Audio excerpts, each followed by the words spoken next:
అయితే మీరు అంటే మీరు వచ్చిన ఫ్యామిలీ ఏంటంటే not really oh middle class అదే కాదు. సార్ నాకు తెలిసి మీకు పుట్టి మీకు ఊహ తెలిసేసరికి ఒక మంచి పొజిషన్‌లో ఉన్నారు కదా! అంటే సార్ బయట కనిపించడానికి అలా ఉంటుంది సార్. అద్భుతంగా ఉంటుంది. బికాజ్ అంతేనా? Where in the field of arts కదా సార్. హ్మ్. ఎలా ఉంటదంటే ఓహ్! వీళ్ళ దగ్గర బాగా డబ్బులు ఉండుంటాయి కదా! వీళ్ళ దగ్గర ఇది ఉండుంటాయి కదా! అవన్నీ కనిపించడానికి అలా అనిపిస్తది. But there are lot of loans. House loan ఒకటి ఉంటది. కార్ లోన్ ఉంటది. కార్ ఉన్నంత మాత్రాన అది కంప్లీట్ ఓనర్‌షిప్ అని కాదు.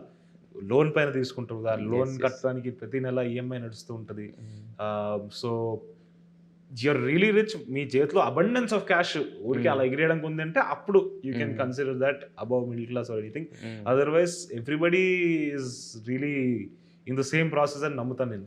అట్‌లీస్ట్ పోనీ సిల్వర్ స్పూన్ అని అనుకోవచ్చు మేము. సిల్వర్ స్పూన్ ఒక రకంగా ఎలా అనుకోవచ్చు అంటే సార్, హ్మ్.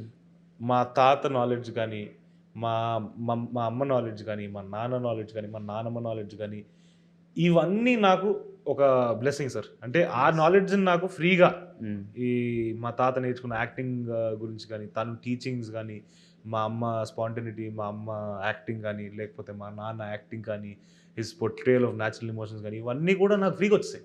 యెస్. సో అది నా సిల్వర్ స్పూన్ సార్. బట్ అసలు నా క్వెషన్‌కి ఇంత నేను ఎందుకు అడిగానంటే బ్యాక్‌గ్రౌండ్‌లో ఒక ఖచ్చితంగా ఒక చిన్న అంటే ఎలా అంటే కష్టపడాల్సిన స్టేజ్‌లో అయితే లేరు. అదైతే ఒప్పుకోను సార్. నేను ఐ మీన్ నేననేది ఏంటంటే ఇప్పుడు ఈరోజు మనం ఈ జాబ్‌కి వెళ్తేనే గాని మనకు అవ్వదు. ఇలాంటి స్టేజ్‌లో అయితే లేరు. కొంచెం బెటర్‌గా ఉన్నప్పుడు ఏంటంటే మనకి గ్రౌండెడ్‌గా ఉండడం అనేది చాలా కష్టం అవుతది.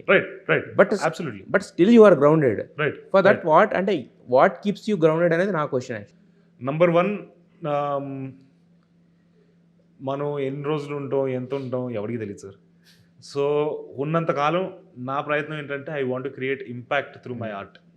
సో అండ్ అది ఎందుకు అంటే for the audience it self.